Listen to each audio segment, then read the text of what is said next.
Ang santos nga ebanghelyo sumala ni San Marcos.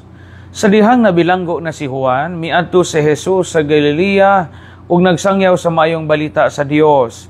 Miingon siya, miabot na gayud ang panahon nga maghari na ang Dios. Busa hinulsuli og biyayang inyong mga sala ug tuuhin ninyo ang maayong balita.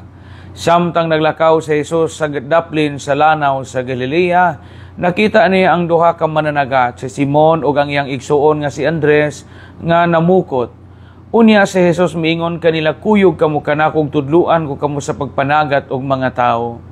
Diha-diha gibiyaan nilang ilang mga pukot ug mikuyog kaniya.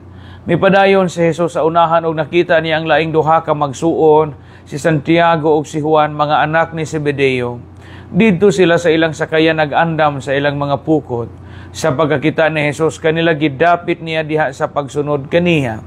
Busa gibiyaan nilang ilang amahan dito sa sakayan, uban sa mga sinuhulan umikuyog sila kang Jesus. Ang Ebanghelyo sa Ginoo.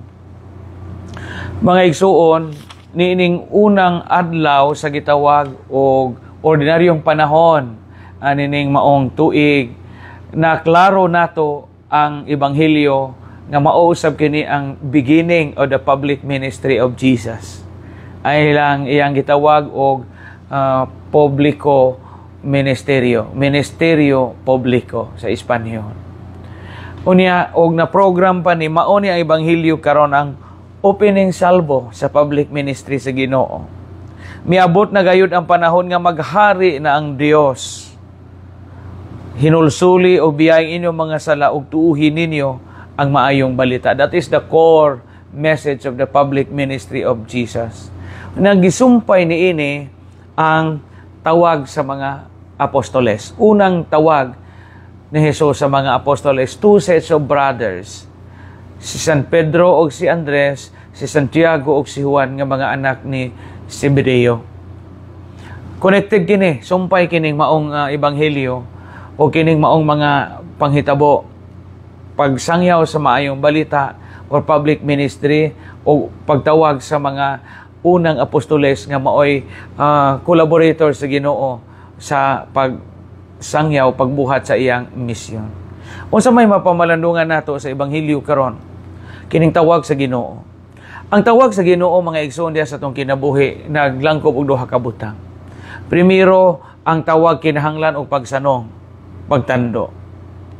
Ang Ginoo nagdapit nato kanunay. Kamo mga minyo, gitawag mo, kinahanglang mo sanong, mutando kamo, muoo kamo. Kami mga pari, mga madri ug mga relihiyoso, gitawag po mi sa laing paagi, tando pod mo mi tando pod mi sanong pod mi ug miuyon kami. Ang mga opisyalis sa gobyerno, tawag po na nila, miuyon pod sila, mi sanong ug mitando sila. Muna primerong element of a call, our response. We have to say yes to God's invitation. We have to say yes to God's call. We have to say yes to God's promptings. Daghang mga tao ang ilang giusikan ang tawag sa Ginoo. Sayang ang tawag sa Ginoo usikan ato og atong balibaran. Ikaduha, ang tawag sa Ginoo gawas nga nanginahanglan pagsanong. Ang tawag sa Ginoo kinahanglan pod o pagbidya sa mga butang nga makababag nato sa pagsanong sa tawag sa Ginoo. Kabantay mo sa ebanghelyo karon, gibiyaan sa mga mananagat ang ilahang mga pukot, gibiyaan ang ilahang mga gamit sa panagat, o nga gani din gibiyaan nilang ilang amahan. Si Zebedeo, kahing sunod sila kang Jesus.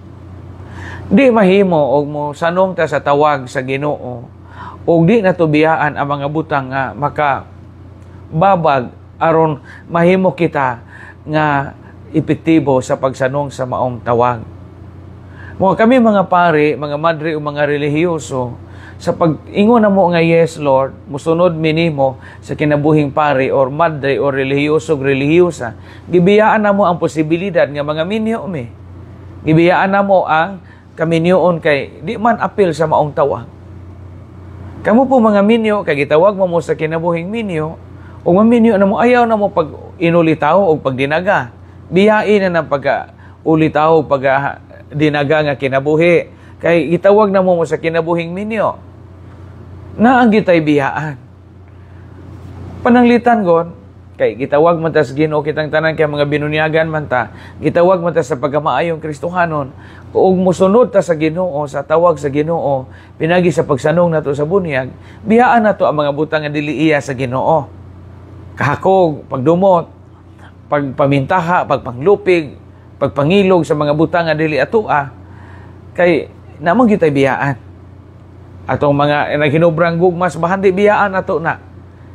Maoingon nga ang mga apostolis gibiyaan nila ang ilahang mga pukot, mga sakayan o ang ilang amahan aron lang lunod patay ang ilang pagsunod sa Ginoo. Timan ini mga igsoon duha ka buok ang elemento sa pagtubag sa tawag sa Ginoo. Primero ang pagsanong o pagtando, ikaduha ang pagbiya sa mga butang nga makababag pagtuman sa atong mission nga gipaambit kanato sa Ginoo. Daigon ang Dios o padayon kita pagtubag sa tawag nga iyang gipiyal diri kanato.